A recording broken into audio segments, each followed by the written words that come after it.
Dear student, welcome to the Physics 2020. Today I am going to derive the kinematic equation of uniformly accelerated motion with the help of calculus. Previous video we have obtained the kinematics equation with the help of the graph, with the help of the velocity time graph. तो यहाँ पे जो है ना आपको calculus के help से kinematic equation find out करना है।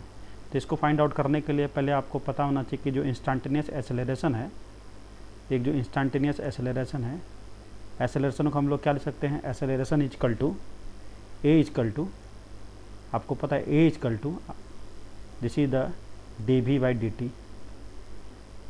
ए को हमेशा लिख सकते हैं a is the instantaneous velocity of any path is d v by D T. ठीक है, इसको थोड़ा सा मॉडिफाई हम कर देंगे।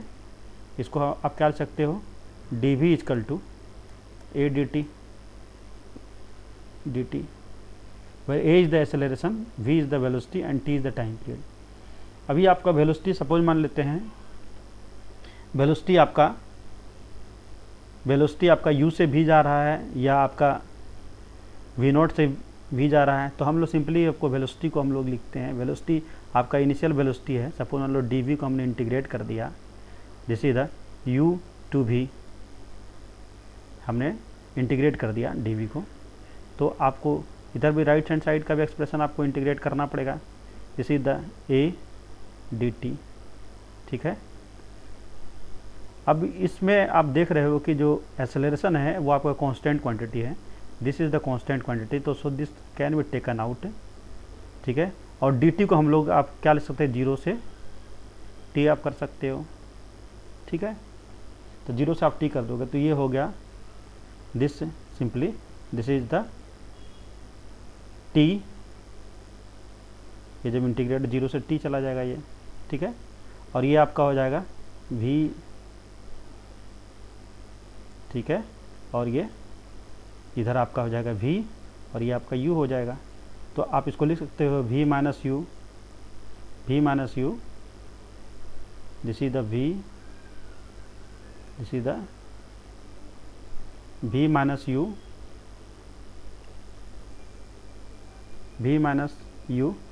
Is equal to a t, और सिंपली आप लिख सकते हो v इक्वल टू आप u प्लस a t। तो ये आपका फर्स्ट इक्वेशन आ गया, this is the equation number 1। ठीक है, ये जो आपका इक्वेशन आया है this is the equation number 1। ठीक है, काइनेमेटिक्स का इक्वेशन नंबर 1 आपको पता लग गया। ठीक है, अभी जो दूसरा जो इक्वेशन है उसको फाइंड आउट करने के लिए आपको वेलोसिटी का सहारा लेना पड़ेगा। Similarly velocity at any point, इधर ही मैं लिख देता हूँ, जो वेलोसिटी को हम क्या लिख सकते हैं, v इजकल टू आप लिख सकते हो dx बाई dt। ठीक है, ये आप लिख सकते हो। ठीक है, एंड आपका dx, इसको आप लिख सकते हो dx is equal to v dt। ठीक है, और v को यहाँ पुट कर दीजिए। v आपका किस फॉर्म में है, v को हम लिख सकते हैं u plus A T, put कर दिया यहाँ पे v की वैल्यू यहाँ पुट कर दीजिए जो इक्वेशन 1 में आया हुआ है, और this is the dt।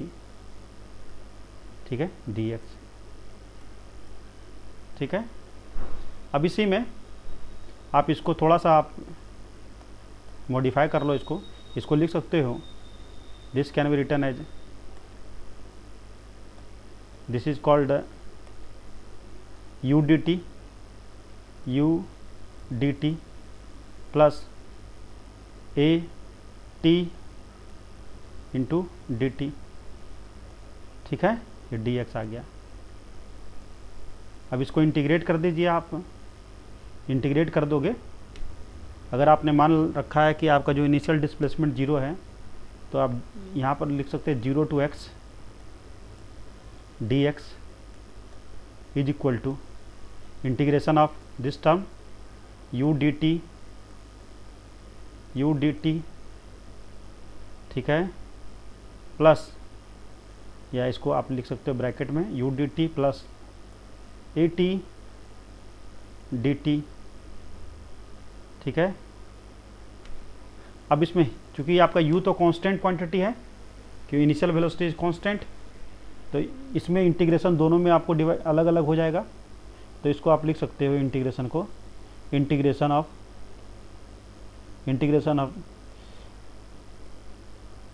You D T plus integration of A T D T, ठीक है। तो अब क्या है इसमें, अब इसको हम लोग इधर लिख सकते हैं, this can be further written as, और इसको आप लिख सकते हो डी एक्स को सिंपली एक्स ब्रैकेट में 0 to x is equal to, आप u तो कांस्टेंट क्वांटिटी, तो u अब बाहर आ गया। अब टाइम को हम लोग लिमिट 0 to t लगा देंगे, लिमिट हमने लगा दी 0 to 2, इसमें भी 0 to t लिमिट लगा देंगे, क्योंकि a तो कांस्टेंट क्वांटिटी, दोनों में आपको जो है ना इधर u बाहर आ जाएगा, इसमें dt को जब आप लिखोगे तो ये आपको हो जाएगा t, this is the t, और लिमिट लग गया आपका 0 to t, ठीक है, plus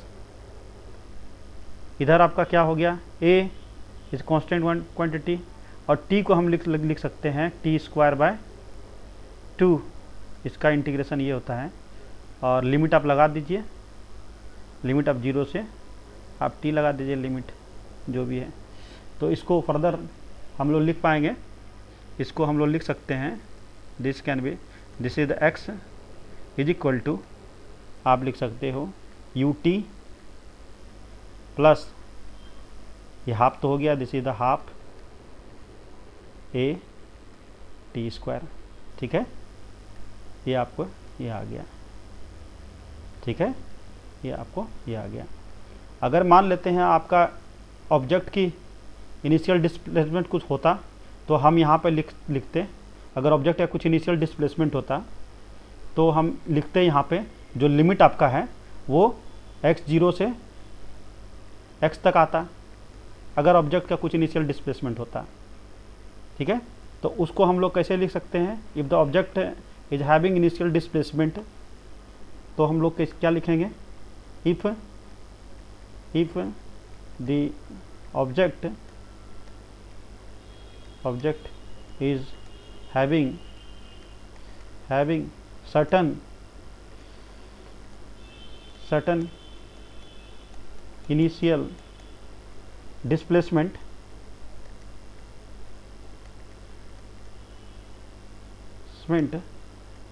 x naught, then equation किस तरीके से आपको आ जाएगा, तो लिमिट बदल जाएगा x नॉट से x में, तो इसको हम लिख सकते हैं x minus of x naught is equal to, same आ जाएगा यहाँ पे u T plus of half A T square, ठीक है। तो पिछले जो एक्सप्रेशन जो मैंने बताया था कि जहाँ पे x है वहाँ पे x माइनस एक्स नोट कर देंगे, यहाँ भी वही है, x माइनस एक्स नोट आ जाएगा।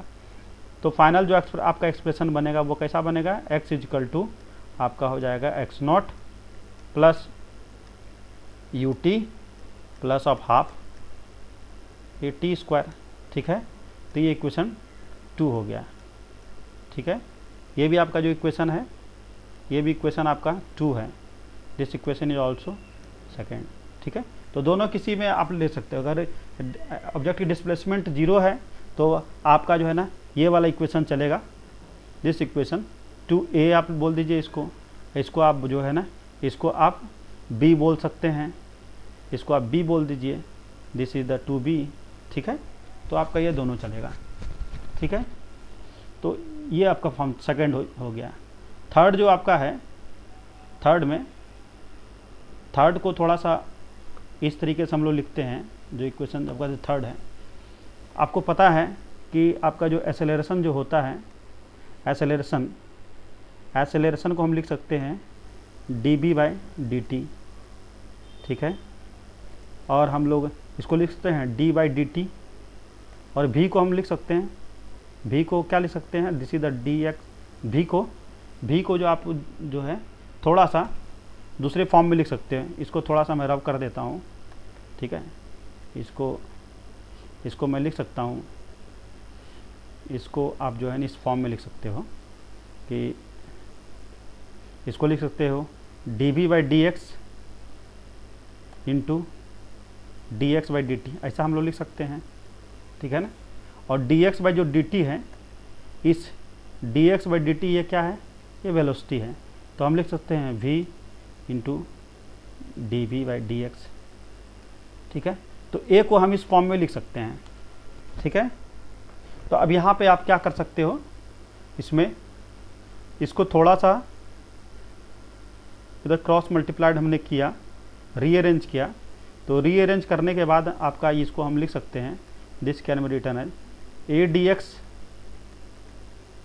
Is equal to B D B, ठीक है। तो दोनों तरफ आप इंटीग्रेट कर दीजिए, ठीक है, तो इंटीग्रेट कर दीजिए। तो वी डी वी को हम इंटीग्रेट, तो वी स्क्वायर बाई 2 हो जाएगा, ठीक है। और यहाँ पे अब लिमिट आप लगा दीजिए, लिमिट यहाँ पे चूँकि ए तो कांस्टेंट क्वांटिटी है, डी एक्स है, तो आप जो है ना 0 to x लगा दीजिए लिमिट, ठीक है। और डी वी है तो आप जो है ना u से v लगा दीजिए, इनिशियल वेलोसिटी और फाइनल वेलोसिटी, ठीक है।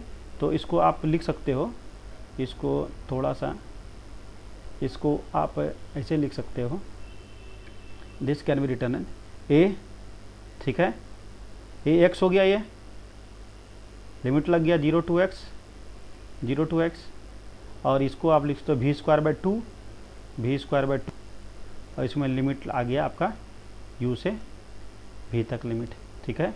तो ये हो गया ए एक्स, और ये आपका हो गया 2 तो कॉमन आ गया, तो आप लिख सकते हैं इसको v square minus of u square, ठीक है।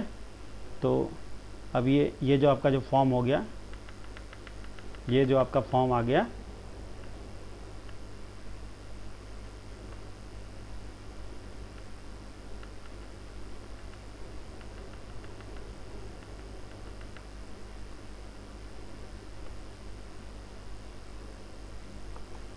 ax, this form can be written as, this is the v square minus of u square is equal to twice a x, ठीक है।